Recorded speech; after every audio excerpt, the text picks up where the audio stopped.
Students, welcome back on my YouTube channel. Students, आज हम discuss करेंगे इन्वर्स ऑफ मैट्रिसेस के बारे में और इसकी सम इम्पॉर्टेंट थ्योरम के बारे में। ठीक है, let's discuss it. What is inverse of matrices? ठीक है, कि इन्वर्स ऑफ मैट्रिसेस होता क्या है। आपने कहा बच्चे, if A is a square matrices, अगर आपके पास A क्या है बच्चे, कोई स्क्वायर मैट्रिसेस है, square matrices of order n, of order n, आपके पास स्क्वायर मैट्रिसेस है ऑर्डर n की, एंड देयर एग्जिस्ट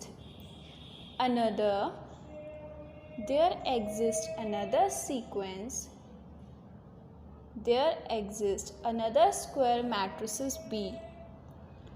ठीक है, अगर कोई दूसरी स्क्वायर मैट्रिसेस एग्जिस्ट करती है of order n, same order की, ठीक है, सेम ऑर्डर की, and such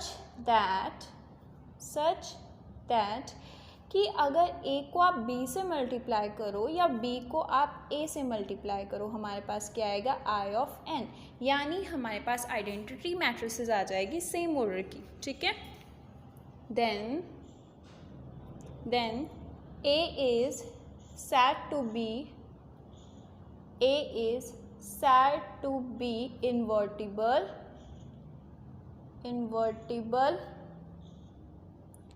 and B is called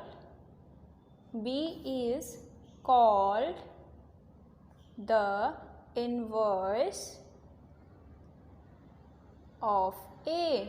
ठीक है, अगर हमारे पास कोई A स्क्वायर मैट्रिसेस है ऑर्डर n की, और तो एक और मैट्रिसेस एग्जिस्ट कर रही है B of order n, such that अगर हम A B का प्रोडक्ट करें या B A का प्रोडक्ट करें तो हमारे पास क्या आ जाए, आइडेंटिटी मैट्रिसेस आ जाती है। तो हम क्या कहते हैं बच्चे कि A is a invertible and B is called the inverse of A। ठीक है, and it is denoted as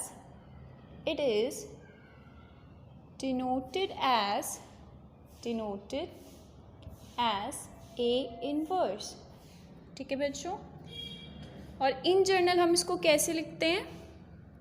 हाँ जी, इन जनरल हम इसको कैसे लिखते हैं? इन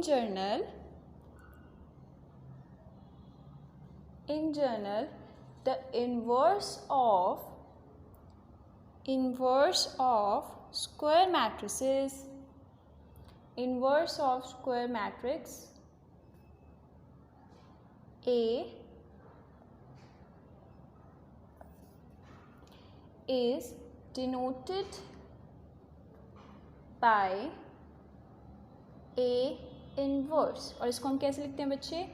A इन्वर्स लिखो या A इन्वर्स A लिखो, वो किसके इक्वल आएगा, I के इक्वल। ठीक है बच्चों, आई होप कि समझ में आ गया हो गया आपके कि अगर हमारे पास A कोई मैट्रिसेस है, ठीक है, जिसका ऑर्डर n है, और तो एक ऐसी मैट्रिसेस अगर एग्जिस्ट कर जाती है कि उन दोनों का मल्टीप्लाई करने पर हमारे पास आइडेंटिटी मैट्रिसेस आ जाए, तो उसे हम क्या कहेंगे, inverse of square matrices, inverse of matrices. और यहाँ जो A है उसको हम इन्वर्टिबल कहते हैं और B को हम क्या कहते हैं, A का इन्वर्स। ठीक है, let's discuss important theorem next. ठीक है, थ्योरम है हमारी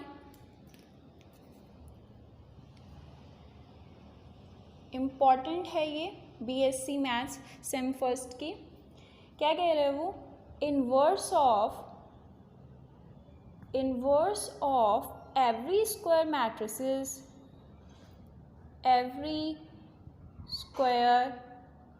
मैट्रिसेस if it exists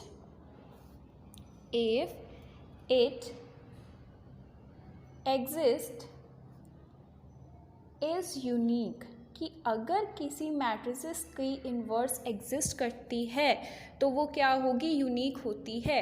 ठीक है, लेट्स प्रूव इट।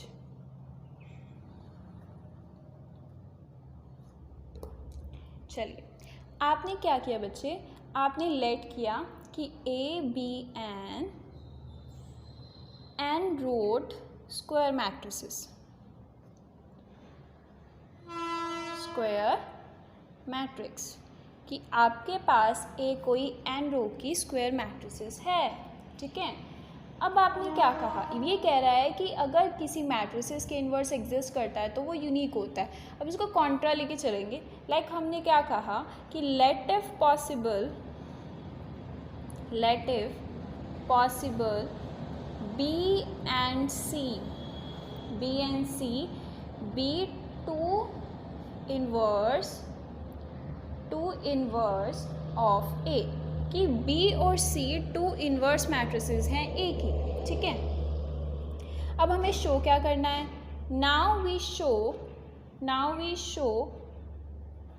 हमें शो क्या करना है, वी शो दैट कि b इक्वल्स टू सी। अगर हम b को c के इक्वल प्रूफ करेंगे तभी तो हम कहेंगे ना कि a की मैट्रिसेस की जो इन्वर्स है वो यूनिक है ना। चलो अब हम क्या कह रहे हैं कि जो b इक्वल टू सी है और b और c दोनों क्या हैं, इन्वर्स हैं a के, ठीक है। चलो तो हम इसको ऐसे लिख सकते हैं कि इफ़ b इज इन्वर्स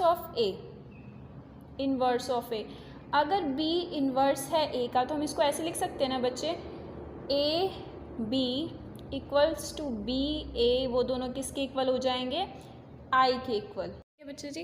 तो A B equals to B A equals to I n लिख सकते हैं हम, ठीक है।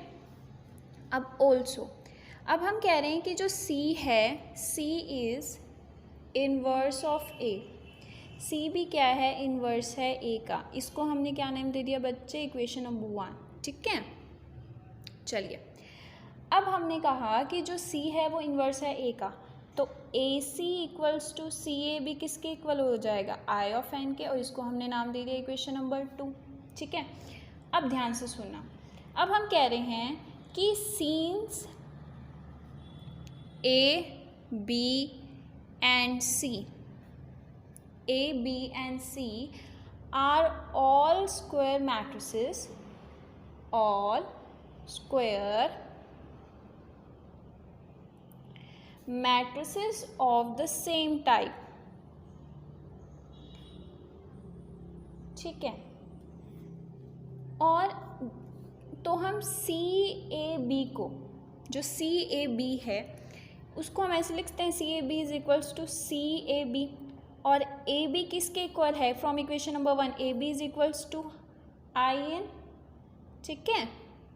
तो हम क्या कह सकते हैं कि C A B equals to C. Similarly अगर हम सी ए बी करें और हम क्या कहें कि C A B equals to, अच्छा सी ए को फ्रॉम इक्वेशन नंबर 2 से हम आई एन लिख सकते हैं, तो आई एन ऑफ बी ये किसके इक्वल हो गया, बी के। तो यहाँ से क्या प्रूफ हो गया बच्चे, from equation number 3 and 4, equation number 3 and 4 से क्या प्रूफ हो गया, from third and fourth equation हमने क्या प्रूफ कर दिया कि b किसके इक्वल है, c के, hence the inverse is unique. तो इसलिए जो इन्वर्स है वो हमारा क्या होगा, यूनिक। आई होप कि आपको समझ में आई होगी थ्योरम, ये मोस्ट इम्पॉर्टेंट थ्योरम है बीए और बीएससी मैथ्स की, ठीक है। अगर आपके लिए हेल्पफुल है तो मेरे चैनल को लाइक कीजिए, सब्सक्राइब कीजिए। Thank you so much.